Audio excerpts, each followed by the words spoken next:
नमस्कार दोस्तों, स्वागत है आपका जेसलर इंडिया चैनल पे। और गैस आज हम बात करने वाले हैं यूनिवर्सल बैंकिंग क्या है।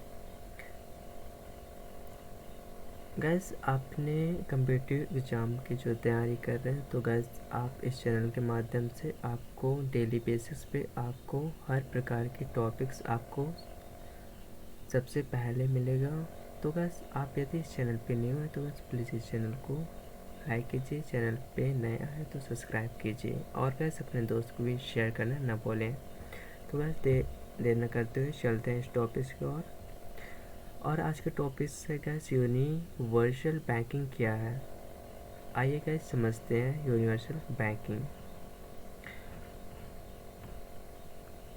आज के आधुनिक युग में बैंकिंग सेक्टर में लगातार बदलाव हो रहे हैं, जिसमें पहले बैंक आता है सिर्फ पैसे जमा करने वाले और निकालने की सेवाएं देते थे। यानी कि पहले जो बैंक थे पैसे जमा और निकालने की सेवा देते थे, लेकिन गैस अब बैंकिंग का दायरा बहुत बढ़ गया है। इसी विस्तार का एक आधुनिक मॉडल है यूनिवर्सल बैंकिंग। यूनिवर्सल बैंकिंग वह संस्था है जिसमें एक ही बैंक सभी प्रकार के फाइनेंशियल सर्विस देता है, जैसे कि gas traditional banking, investment service, insurance agent और एजेंट मैनेजमेंट और मर्चेंट बैंकिंग, फॉरेक्न करेंसी सर्विस। इसे आप वन स्टॉप फाइनेंशियल सॉल्यूशन भी कह सकते हैं। जब भी कभी बैंकिंग की बात आती है तो कहीं ना कहीं यूनिवर्सल बैंकिंग का नाम एक बार बैंकिंग में ज़रूर आता है। इसलिए आज हम यूनिवर्सल बैंकिंग के बारे में जानेंगे। और यूनिवर्सल बैंकिंग क्या है आइए समझते हैं। तो गाइस सबसे पहले हम समझेंगे यूनिवर्सल बैंकिंग का इतिहास क्या है। तो गाइस यहाँ पे रिजर्व बैंक ऑफ इंडिया ने दिसंबर 1997 में एस एच खान यानी कि एस एच खान तत्कालीन अध्यक्ष बने और प्रबंधक निदेशक औद्योगिक विकास बैंक यानी कि इंडस्ट्रियल डेवलपमेंट बैंक की अध्यक्षता में एक कार्यदल गठित किया, जिसका उद्देश्य यह है गैस कि मौद्रिक आर्थिक सुधारों में नई पृष्ठभूमि विकास वित्तीय संस्थाओं यानी कि डेवलपमेंट फाइनेंशियल इंस्टीट्यूशंस और कमर्शियल बैंक की भूमिका, जिसमें संरचना और परिचालकों की समीक्षा करना और उनकी भूमिका परिचालनों का समन्वय स्थापित करना। इस कार्यदल ने 1998 में दी गई अपनी रिपोर्ट्स के अनुसार उसका उद्देश्य यह है गाइस कि यूनिवर्सल बैंकिंग, जो कि एक कारगर नियामक ढांचे का विकास के लिए निरंतर प्रयास किए जाने वाले सिफारिश की, ठीक है। और गैस वही आंतरिक तौर पर यानी कि समिति के ये सुझाव दिया कि विकास फाइनेंशियल इंस्टीट्यूशंस को बैंकिंग कार्य 100% जमा पूंजी के साथ करने की अनुमति प्रदान की है। इसके पूरे द्वितीय नरसिम्हन समिति ने अप्रैल 1998 में प्रस्तुति अपने रिपोर्ट्स के अनुसार उन्होंने विचार व्यक्त किया है कि जो विकास फाइनेंशियल सेक्टर है आगे चलकर स्वयं को बैंकों के रूप में परिवर्तित कर ले, यानी कि कॉमर्शियल बैंक्स पर तथा लागू नियम और विवेकपूर्ण मानदंडों के समरूप में अनुशासन के भीतर रहे। ये कहना किसका है गाइस? फाइनेंशियल सेक्टर का, ठीक है, जिसमें उन्होंने फाइनेंशियल इंस्टीट्यूशन में बैंकिंग का कार्य इन्होंने नोटिस जारी किया है, यानी कि रिपोर्ट्स विचार व्यक्त किया है, ठीक है। गाइस नोट्स है एग्जाम से रिलेटेड जो कि महत्वपूर्ण इंपॉर्टेंट टॉपिक्स हैं, जिसमें गाइस पहला नोट्स से हम जाने 19वीं सदी की शुरुआत यानी कि यूनिवर्सल बैंकिंग की अवधारणा सबसे पहले यूरोप में खासकर जर्मनी और स्विट्जरलैंड में लोकप्रिय थी। यानी कि सबसे पहले 19वीं सदी में कहाँ स्थापित हुआ था? तो गाइस जर्मनी और स्विट्जरलैंड में, जिसमें जर्मन बैंक जैसे ड्यूटेश बैंक, ड्रेसनर बैंक और गैस यहाँ पे ग्राहकों को बैंकिंग के साथ इन्वेस्टमेंट और अन्य सेवाएं देना शुरू किया था। फिर आया 20वीं सदी, जिसमें विस्तार अमेरिका और एशियाई देशों में भी यही मॉडल अपनाने लगा। और वही आगे चलते हुए भारत में शुरुआत हुआ, जिसमें भारत में यूनिवर्सल बैंकिंग की चर्चा 1990 के बाद तेज हुई, जिसमें आरबीआई ने निजी क्षेत्र बैंक जिसमें फाइनेंशियल इंस्टीट्यूशंस को विस्तार की अनुमति भी दी। ठीक है, जिसमें गैस हमारे भारत में भी इसकी शुरुआत हुई है। वही गैस अब बात करते हैं, सब ये समझौता सब कुछ हम जान लें, बट गैस हम अभी तक ये समझ नहीं पाए हैं कि यूनिवर्सल बैंकिंग है क्या। ठीक है, तो गैस आइए समझते हैं हिंदी से। तो गैस यूनिवर्सल बैंकिंग वह प्रणाली है जिसमें एक बैंक अपने ग्राहकों को विभिन्न फाइनेंशियल सर्विस का पूरा पैकेज उपलब्ध कराता है, ताकि उन्हें अलग अलग संस्थानों के पास जाने की आवश्यकता न हो, यानी कि एक बैंक को छोड़ के अन्य बैंक में न जाए। इसलिए हर बैंक एक यूनिवर्सल बैंकिंग फाइनेंशियल सर्विस देता है, जिसको हम यूनिवर्सल बैंकिंग कहते हैं। ठीक है, क्या क्या देता क्या है? सेविंग्स और current accounts, loans, credit, insurance, mutual funds, stock trading, विदेशी मुद्रा लेन देन, और सब कुछ एक ही जगह में किया जाता है। आसान भाषा में कर सकते हैं कि बैंक सभी सुविधाओं को एक ही छत के नीचे उपलब्ध कराने की प्रक्रिया को यूनिवर्सल बैंकिंग कहते हैं। ठीक है, यूनिवर्सल बैंकिंग के प्रकार समझे तो पहला आता है फुल सर्विस यूनिवर्सल बैंकिंग, जिसमें बैंक सभी प्रकार की सेवा देती हैं, जिसमें रिटेल्स बैंकिंग, कॉरपोरेट बैंकिंग और इन्वेस्टमेंट, इंश्योरेंस, फॉरेक्स। ठीक है, सेकंड बात करते हैं पार्शियल इंटीग्रेटेड यूनिवर्सल बैंकिंग, जिसमें बैंक कुछ सेवाएं खुद देता है और कुछ सेवाएं असिस्टेड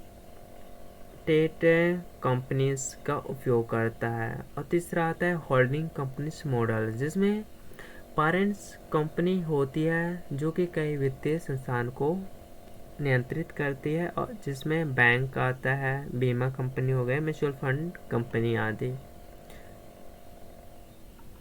फिर अब समझते हैं इसकी विशेषताएं क्या है, जिसमें गैस इसके फाइनेंस सर्विस की बात करें तो इसमें बैंकिंग, बीमा, निवेश, विदेशी मुद्रा लोन आदि होता है। कस्टमर केयर की बात करें तो ग्राहकों को अलग अलग संस्थानों में जाने की ज़रूरत नहीं पड़ती है, और लागत में कमी, यानी कि बैंकों के लिए संचालित लागत कम होती है और मुनाफा बढ़ता है।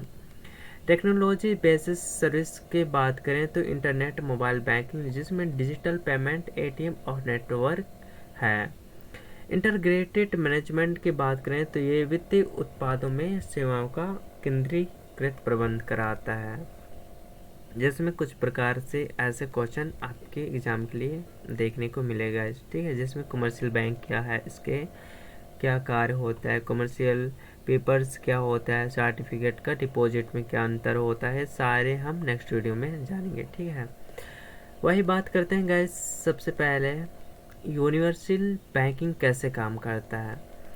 Universal banking credit, loans, deposit, assistant, जो मैनेजमेंट है, इन्वेस्टमेंट, एडवाइस, पेमेंट प्रोसेसिंग हो गया, सिक्योरिटीज, ट्रांजैक्शन और फाइनेंशियल एनालिसिस की जो पेशकश कर सकते हैं, जबकि यह यूनिवर्सल बैंकिंग सिस्टम बैंकों को कई प्रकार की सेवा प्रदान करने की अनुमति देती है।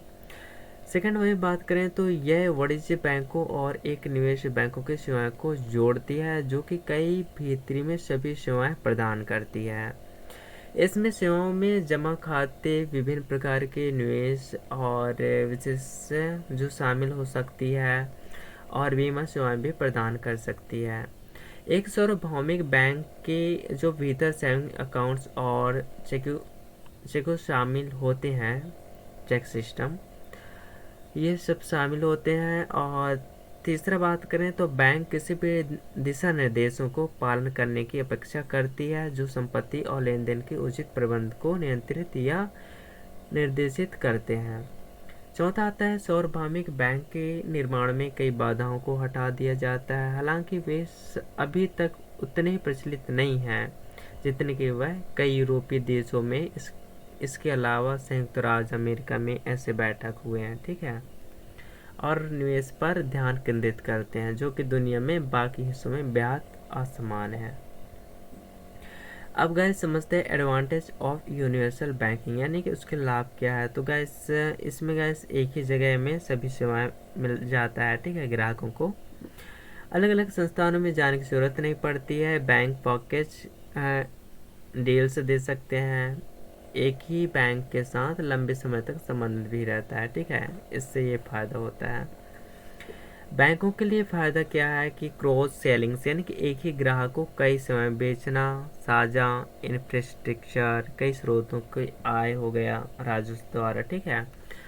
अब कम्पिटिटिव इट्स के बात करें तो ये अन्य बैंकों से आगे भी निकल जाता है यूनिवर्सल बैंकिंग। इससे रिलेटेड कुछ क्वेश्चन बनता है जिसमें ब्रांचेस बैंकिंग यानी कि शाखा रहित बैंकिंग क्या होता है, इंडियन बिल मार्केट्स क्या है, what is Indian bill market, ये नेक्स्ट वीडियो में समझेंगे, ठीक है।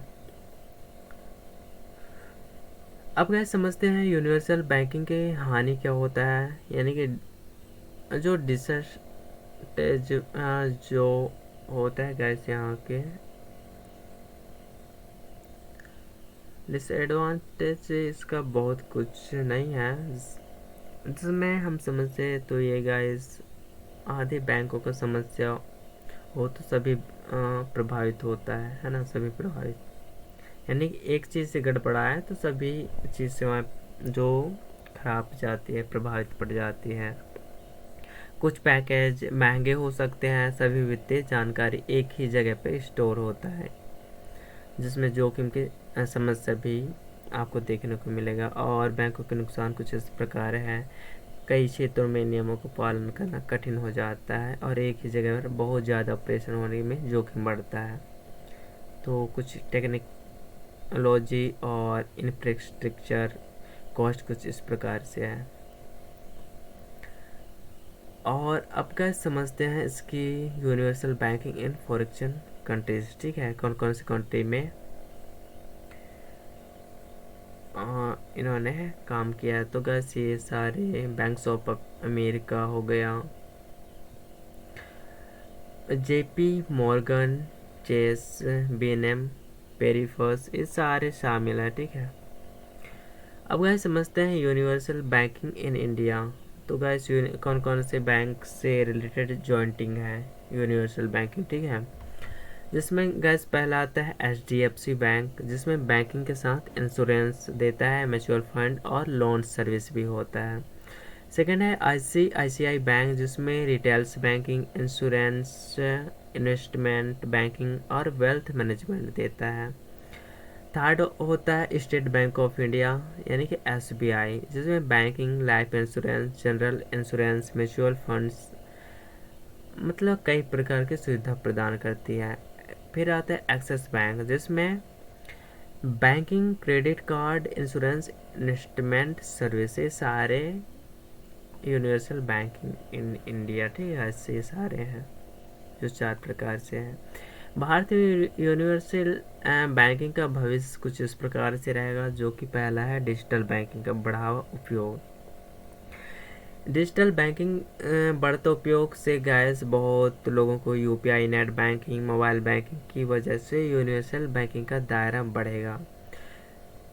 फिनटेक और बैंक का सहयोग, जिसमें फिनटेक कंपनी बैंकों के साथ मिलकर नई सेवा देती है, जिसमें बहुत सारे हो गए, एयरटेल बैंक हो गया, जियो पेमेंट बैंक हो गया, बहुत फाइनेंशियल सर्विस प्रोवाइड कराता है। तीसरा होता है ग्रामीण क्षेत्रों में विस्तार, जिसमें सरकारी की फाइनेंशियल जो इनक्यूलेशन स्कीम्स है, जिसमें यूनिवर्सल बैंकिंग में ग्रामीण के लिए सॉरी गैस, जिसमें बैंकिंग ग्रामीण इलाकों में भी पहुंचेगी और बहुत कुछ ग्रामीण क्षेत्रों में भी विस्तार होगी, जिसमें सरकार की जो फाइनेंशियल इंक्यूलेशन स्कीम्स के तहत हर ग्रामीण क्षेत्रों में भी विस्तार से पहुंचेगा, ठीक है, इस ग्रामीण इलाकों में। चौथा है नियामक सुधार, जिसमें RBI और सेबी के नियम यूनिवर्सल बैंकिंग में सुरक्षित और स्थिर बनाए रखेंगे। अब बात करते हैं गैस यूनिवर्सल बैंकिंग किस मॉडल पर आधारित होती है। तो गैस ये वन स्टॉप शॉप होता है, ठीक है। फिर सेकंड क्वेश्चन यहाँ पे बनता है कि भारत में सबसे पहला यूनिवर्सल बैंक कौन सा बैंक था? तो गाइस आईसीआईसीआई बैंक था, जो कि मार्च 2002 में आईसीआईसीआई बैंक लिमिटेड विलय होने के बाद भी बड़े बैंक के रूप में उभरा। आईसीआईसीआई बैंक, ठीक है, ये भारत का सबसे पहला बैंक है, यूनिवर्सल बैंक। क्या यूनिवर्सल बैंकिंग बीमा सेवाएं भी शामिल है? यस, ठीक है। तो कुछ इस प्रकार से यूनिवर्सल बैंकिंग था, और हम इस वीडियो में बहुत कुछ आपको कुछ नया सीखने को मिला है। और यदि गैस आपको ये वीडियो पसंद आया तो गैस प्लीज़ एक लाइक कीजिए, चैनल पे न्यू है तो गैस प्लीज़ चैनल को सब्सक्राइब कीजिए। ऐसे वीडियो के लिए गैस हमारे चैनल को सब्सक्राइब करते हैं तो गैस आपको बहुत कुछ सीखने को मिलेगा, और आने वाले एग्जाम परीक्षाओं के लिए आपको हेल्पफुल रहेगा। तो गैस मिलता है नेक्स्ट वीडियो में, तब तक के लिए guys bye bye, take care guys. और गैस अपने भाई के चैनल को सब्सक्राइब करना ना भूलिए। Bye bye, take care gas.